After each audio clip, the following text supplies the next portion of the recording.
Hello friends, आज हम बात करेंगे बीसीजी वैक्सीन यानी टीबी के वैक्सीन के बारे में कि ये कहाँ लगाया जाता है, ये किस वक्त लगाया जाता है, इसका जो निशान बनता है उसके क्या क्या स्टेजेस हैं डेवलपमेंट के, ये निशान कितने दिन में बनता है और जो छोटा सा अल्सर बनता है उसकी हमें देखभाल कैसे करनी है।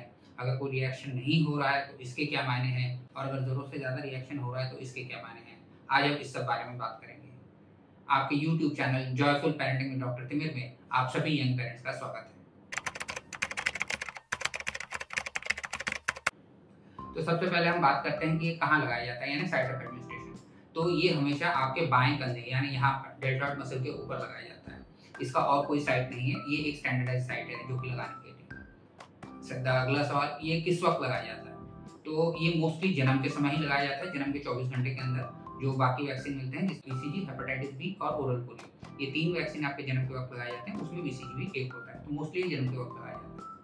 अगर किसी वजह से ये जन्म के वक्त नहीं लगाया जा सका है तो अगले 2 हफ्ते में भी लगाया जा सकता है, और उसके बाद उस दौरान भी अगर नहीं लगाया जा सकता है तो आप 6 हफ्ते पे जब आप जाते हैं अपने बाकी टीकाकरण के लिए यानी डीपीटी, निमोनिया और ये रोटावायरस के लिए, तो उस वक्त भी आप बीसीजी को लगा सकते हैं। तो आप इसे या तो जन्म के वक्त, जन्म के कुछ 2 हफ्ते के अंदर या फिर छठे हफ्ते में, इसमें किसी भी वक्त आप लगा सकते हैं। तीसरा सवाल कि ये जो निशान बनता है जहाँ वैक्सीन लगाया जाता है तो उसके डेवलपमेंट के स्टेजेस क्या हैं। तो सबसे पहले वहाँ पे एक पैप्यूल यानी एक छाला जैसा बनता है जो कि ऊपर से पूरा स्किन इंटैक्ट होती है, यानी वो स्किन से सिर्फ थोड़ा सा उभरा हुआ होता है, ऐसा ही दिखता है। फिर ये वेसिकल यानी कि इसके नीचे आपको थोड़ा सा पानी के जैसा दिखाई देता है या पुस्टुलिया में पस के जैसा थोड़ा दिखाई दे सकता है।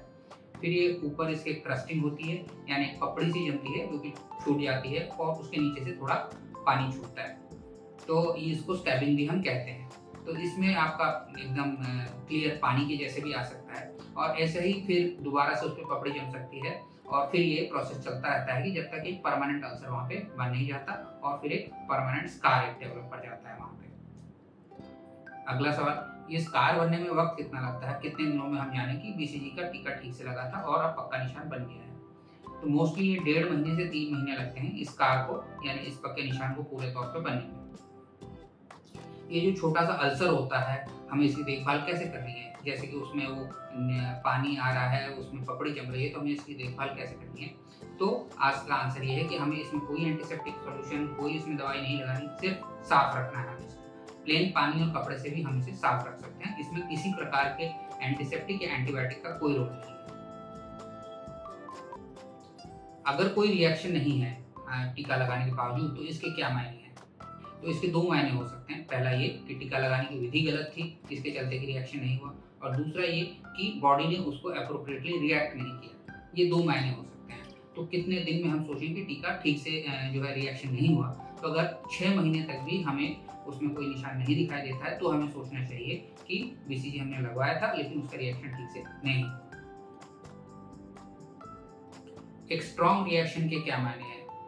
कुछ बच्चों में ऐसा होता है कि जहाँ टीका लगता है तो उधर जो है या तो एक उस तरफ के बगल में यानी एक्जिला में एक बड़ी सी गांठ बन जाती है या सूजन आ जाती है। ये भी हो सकता है कि पूरे शरीर में गांठें दिखने लगें, जो कि एक स्ट्रॉन्ग रिएक्शन है। तीसरी बात कि कई बार जहाँ पे टीका लगाया जाता है वहाँ पे जो अल्सर बनता है वो भी बहुत बड़ा बन जाता है और उसमें से काफ़ी ज़्यादा डिस्चार्ज आता है। तो ये सारे जो हैं ये स्ट्रॉन्ग रिएक्शन के लक्षण हैं। ऐसा अगर आप कुछ भी देखते हैं कि उसके उस तरफ की बगल में कुछ गांठें बन रही हैं, बच्चे के शरीर में इन जनरल गांठें बन रही हैं, या वहाँ पे बहुत ज़्यादा पस और पानी आ रहा है, तो आप अपने पीडियाट्रिशियन से सलाह कर सकते हैं इस चीज़ को। तो दोस्तों, आज हमने जाना बीसीजी वैक्सीन के बारे में। इसके अगले भाग में हम जानेंगे डीपीटी वैक्सीन के बारे में। वीडियो को देखने के लिए धन्यवाद।